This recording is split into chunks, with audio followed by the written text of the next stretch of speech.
First, I would like to mention MAYU Water.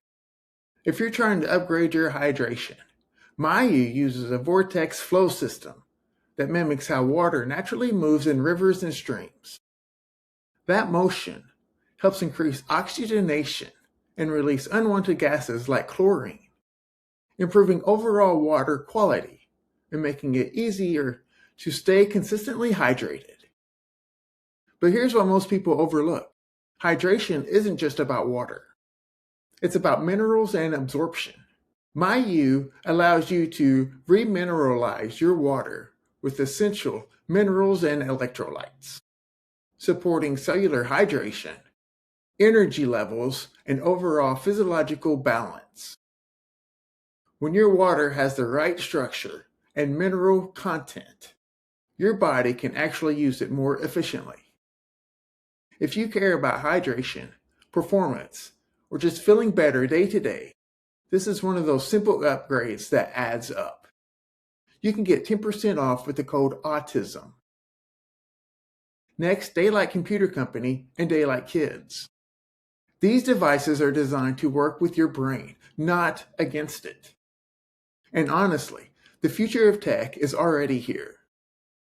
Most screens are built for stimulation, bright, fast, and attention-grabbing. But that often leads to eye strain, mental fatigue, and disrupted sleep. Daylight takes a different approach. By reducing blue light and lowering overall sensory load, these devices support sustained focus, calmer attention, and healthier sleep patterns. For anyone who feels drained after screen time, or for kids whose nervous systems are still developing, this creates a much more natural, regulated way to engage with technology. If you want your tech to support your brain instead of overstimulating it, this is worth checking out. Use code AUTISM for $50 off. And finally, Chroma light devices, lights designed for humans. Natural light contains a full spectrum that our brains and bodies are tuned to. But most modern indoor lighting falls short of that. It's often narrow, harsh, and out of sync with how we're designed to experience light. Chroma is built to bring that balance back. These lights are designed to better reflect the qualities of natural light, supporting your circadian rhythm, reducing sensory strain, and creating environments that feel calmer and more aligned. That can translate into better sleep, more stable energy, and a nervous system that isn't constantly being pushed toward overload. If you have ever felt off under certain lighting and didn't know why, this is worth exploring. Get 10% off with the code AUTISM. If you're optimizing your environment, your focus, your well-being, your nervous system, these products are worth checking out. Across the last 4 episodes, there has been something built, kind of step by step. The first part, Autism and the Self, integrated some Carl Jung.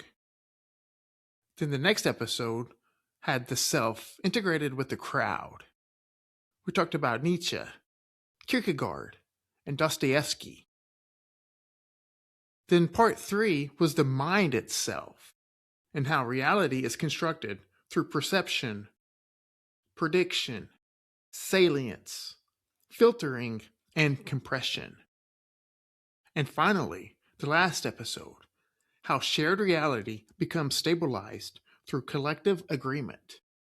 For today's episode, we will talk about the system, why schools, workplaces, and society kind of break on differences.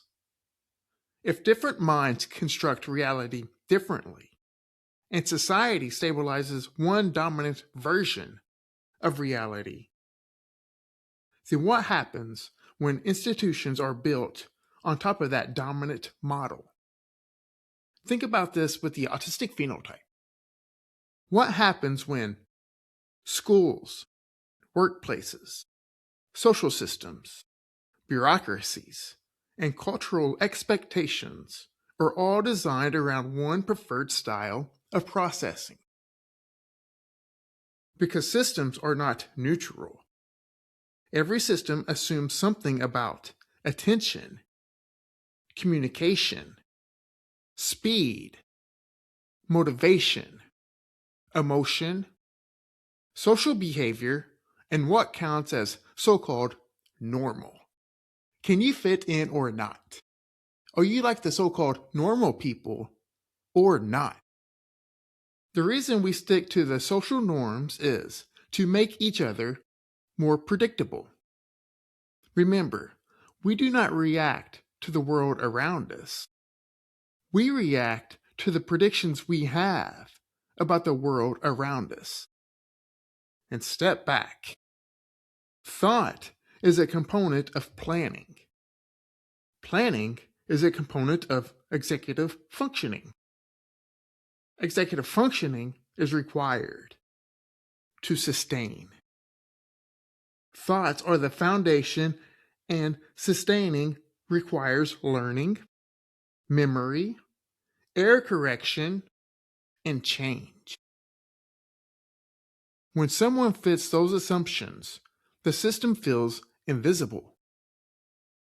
But when someone does not, the system suddenly becomes very visible. Not because it changed, but because it was never built with the individual's structure in mind. Part 4 showed us that shared reality itself is a compression project. Systems simply harden that compression into rules, metrics, and expectations.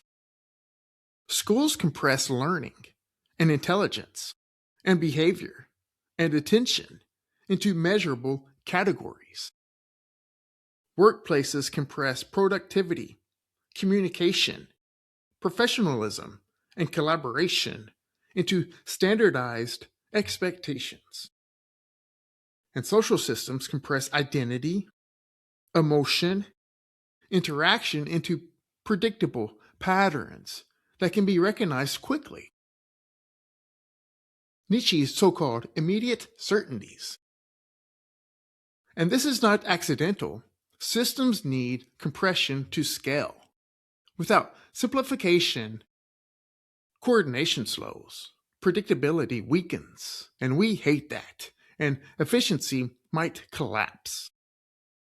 So systems are designed around what works for the majority, so-called. Now, you can get lost in this. You can get lost, meaning yourself.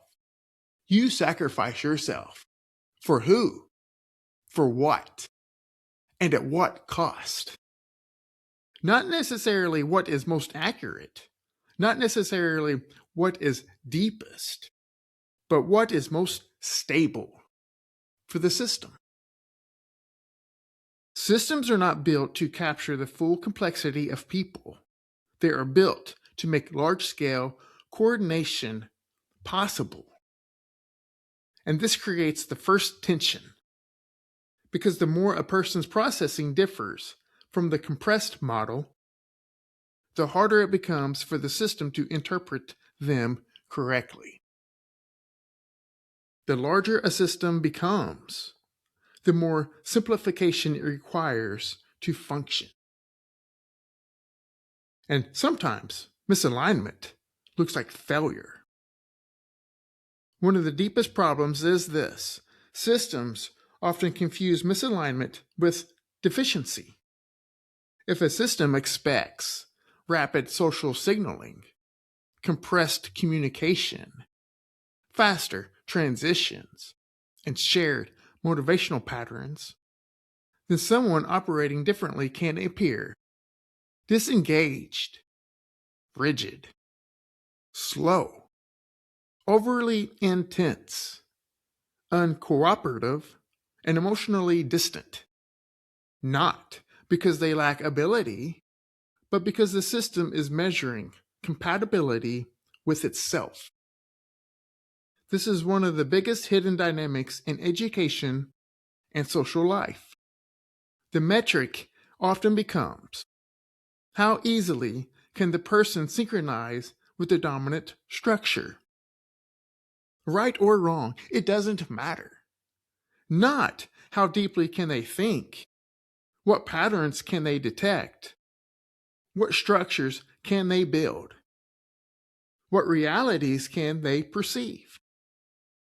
And this is where autistic individuals often encounter chronic misunderstanding. Because many autistic traits are not failures of cognition.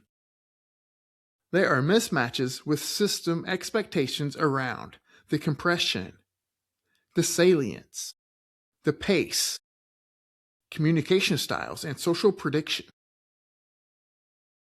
What looks like dysfunction inside one system may be coherence inside another.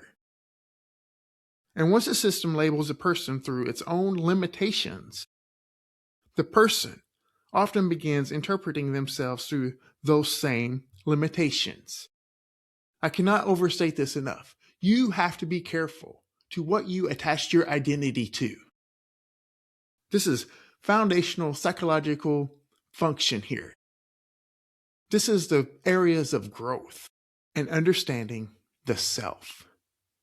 Systems often mistake compatibility for capability. So let's talk about the school systems. Schools are one of the clearest examples. Most educational systems reward rapid task switching, broad attention distribution, fast social adaptation, a compressed output, standardized demonstration of understanding. But many minds do not naturally operate that way. Some minds go deep instead of broad, retain detail instead of compressing it, focus intensely instead of shifting rapidly, require internal coherence before external performance. And that creates friction immediately. If you want to think about autism and think about how the change from one school teacher and spending time on various subjects into, let's say, a middle school, and you have multiple teachers and communication styles, and you're constantly subject switching every 40 to 50 minutes or so. And then through high school, you have to fit in.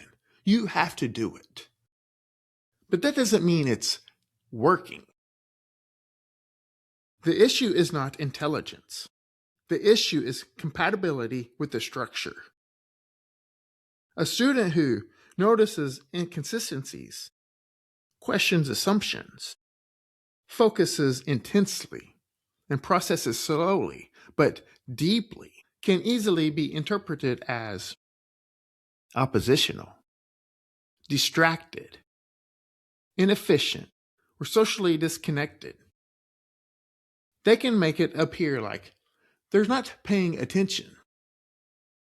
Remember the problems, the so-called autistic phenotype in the classroom, the social communication phenomena, the sensory processing phenomena, the task switching.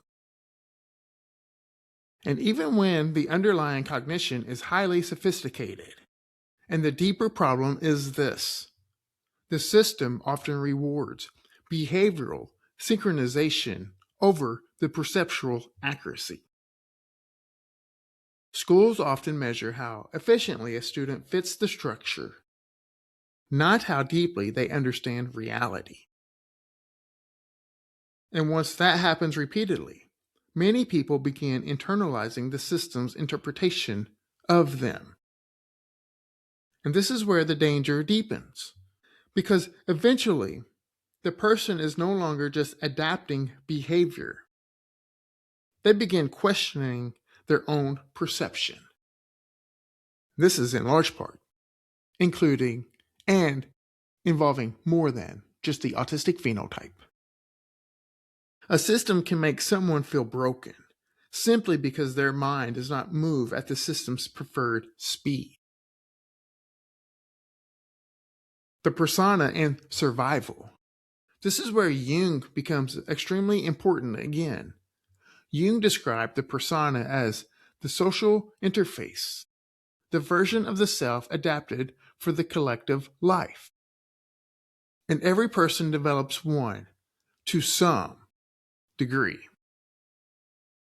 But what happens when the gap between the internal structure and the demanded social structure becomes very large? That delta is a good indicator of problem. The persona stops being a flexible interface and it becomes survival architecture. Not necessarily false, but exhausting. The internal conflict here, because now the individual is continuously translating perception, emotion, attention, pacing, and communication into forms the system can recognize. And the more different the internal structure is, the more energy that translation requires. This is one reason many autistic individuals describe social environments not simply as difficult, but as cognitively draining. Because the task is merely interaction. It is a continuous real-time conversion between systems. The constant translation isn't just social, it's computational. The brain is forced to run two different predictive models in real time. The greater the mismatch between the self and the system, the more energy is spent translating it instead of developing it. And this creates another danger. Over time, adaptation can become so constant that the individual loses contact with their own structure beneath the surface, beneath the performance of the self. Which brings us directly back to Jung's warning in The Undiscovered Self. He said, the bigger the crowd, the more negligible the individual becomes. And perhaps this is hidden cost of excessive adaptation. The system becomes easy to navigate, while the self becomes harder to locate. You will lose yourself. The persona stops being a flexible interface. It becomes survival architecture. Jung himself described it as a complicated system of relations between individual consciousness and society. A mask that must constantly translate inner structure into something the collective can recognize. And the deeper this mismatch, the more the mask hardens into armor. And the real danger, he warned, is that we can no longer individuate. We can no longer reach the self, as long as we are still playing a role to ourselves. The more energy spent performing compatibility is the less energy remaining for becoming oneself. But why systems resist the change? Now we arrive at something even deeper. Why don't systems adapt more easily? Because systems optimize for stability, performance-driven, and if it's a school system, often determined by people outside of education, people with different agendas versus creating a true self, creating individualization, creating happiness. And stability depends on predictability. Difference introduces unpredictability. We hate that. Not because difference is inherently harmful, but because it complicates coordination. Every major institution, such as schools, workplaces, governments, and social norms, must simplify human complexity to function at scale. So we think. And once those simplifications stabilize, they begin protecting themselves. Nietzsche understood this deeply. The herd does not simply reject difference because it is wrong. It rejects difference because it destabilizes the structure the herd depends on. And once a system stabilizes around one style of processing, Anything outside of that style begins looking inefficient, disruptive, irrational, or even pathological. Systems rarely experience themselves as limited. They experience difference as the problem. Systems rarely experience themselves as limited, meaning the system doesn't think it's failing. The system doesn't think it's wrong. It makes the compression dynamic explicit. Nietzsche in The Gay Science says, morality is the herd instinct in the individual. And Nietzsche saw this mechanism clearly. Morality is the herd instinct in the individual. Systems do not merely enforce behavior, they internalize the herd's need for compression so completely that in any mind that retains more detail, more precision, or more bottom-up perception is automatically branded immoral, inefficient, or pathological. The herd does not debate truth. It enforces the simplification that keeps the herd stable. Can you fit in or not? Are you like the so-called normal people or not? Who is on this white horse? Looking down at others, judging others, and saying, you're different, you're not right, you must change, or else. And this creates one of the great paradoxes of human progress. Many of the people who move systems forward are initially interpreted as incompatible with them. Nietzsche wrote, no price is too high to pay for the privilege of owning yourself. And systems often make that price very high. The system protects stability first, even when stability comes at the cost of truth. And Kierkegaard had already named the deeper mechanism decades earlier. The crowd is untruth. Systems do not simply resist difference, they level it. They perform what he called the leveling process, reducing every unique structure of mind to the same flat, measurable plane so that coordination can continue without friction.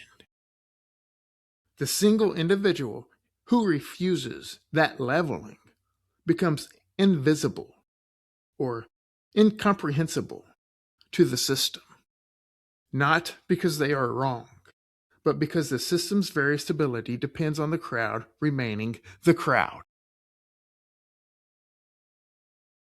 So how about this cost of chronic misalignment? What happens when someone spends years inside of a system that constantly misreads them? Often, exhaustion, fragmentation, chronic self-monitoring, identity confusion, learned suppression of perception, disconnection from internal coherence. You look at society today. You look at how many of those key details apply all around society. Because eventually the pressure is not just external, it becomes internalized. The person begins asking, why am I different? Why can't I do this naturally? What is the matter with me? I can't. Why does reality seem harder for me than everyone else?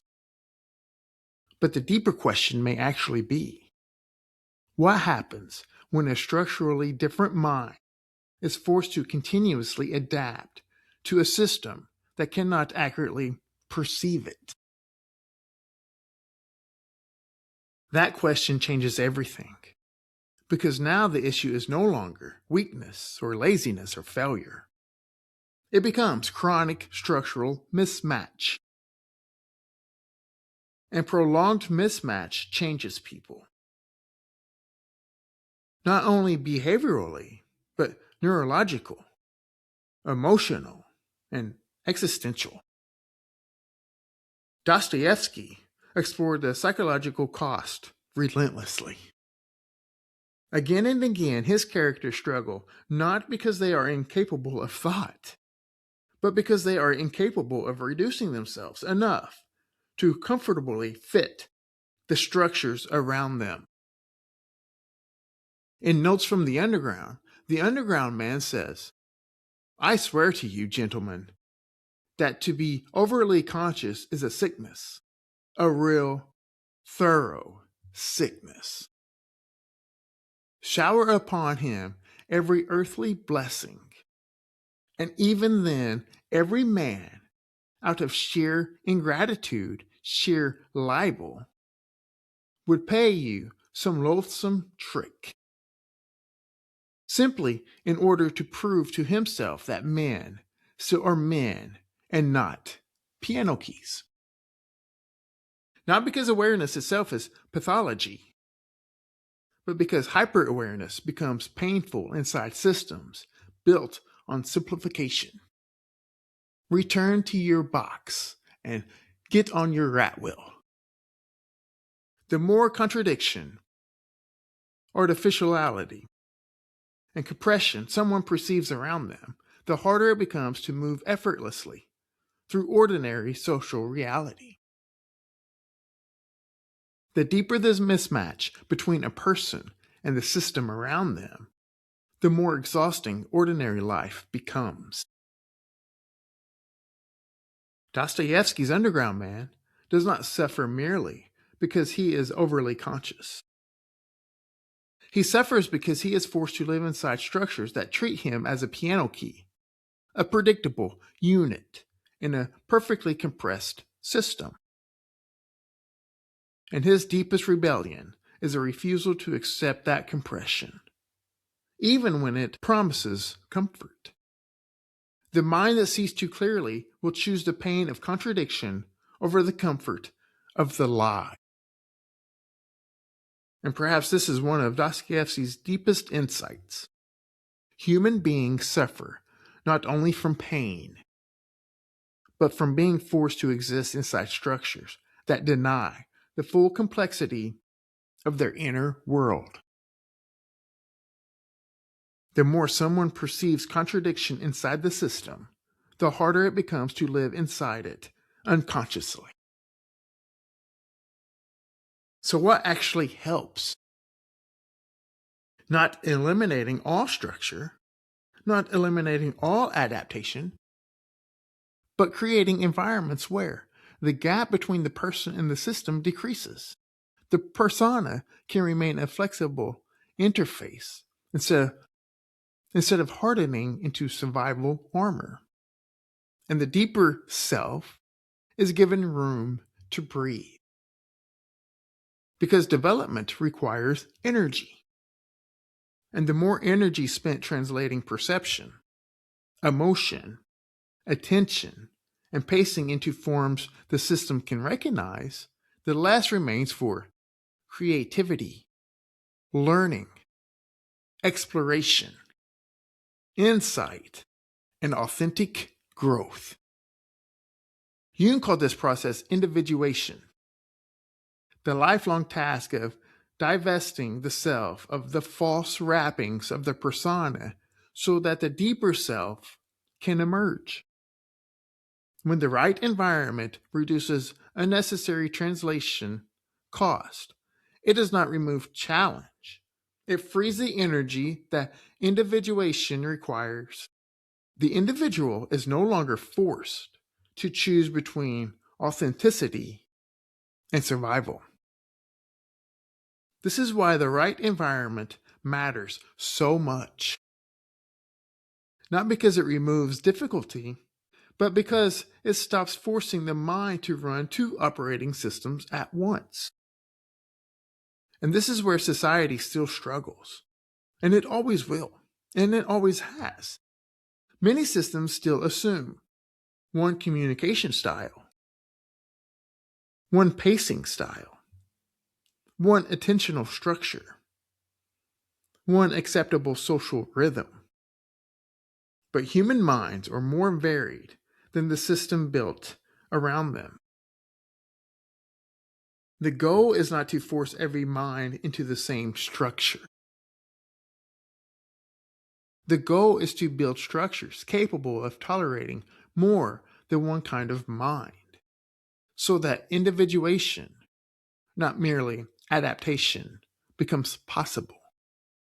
And perhaps the future of healthy systems is reducing the need for uniform, but greater tolerance for cognitive diversity. The healthiest systems are not the ones that eliminate difference. They are the ones strong enough to include it, and strong enough to let the self, rather than the persona, lead. Across these episodes, we've built a progression here. The self has structure. The crowd stabilizes shared reality. The mind constructs experience through processing. And shared reality becomes social illusion. And systems are built on top of that illusion. So the tension many people experience is not random. It emerges from the collision between internal structure and institutional structure. And once you see that, many things begin to make sense. Not everything that struggles inside a system is broken. Sometimes, the system simply does not know how to perceive what stands in front of it. And perhaps this is the deeper challenge facing modern society. Not simply learning how to tolerate differences, but learning how to recognize forms of intelligence, perception, and inner structure that existing systems were never designed to understand. A system can only recognize the kinds of minds it was built to understand.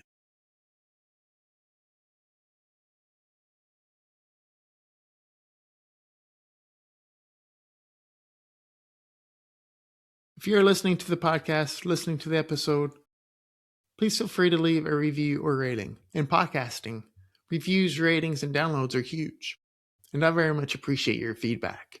You can contact me on X at RPS47586.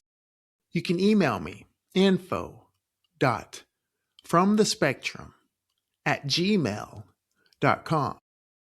You can check out the YouTube page for full-length videos, shorts, and clips. Thank you for listening to From the Spectrum podcast.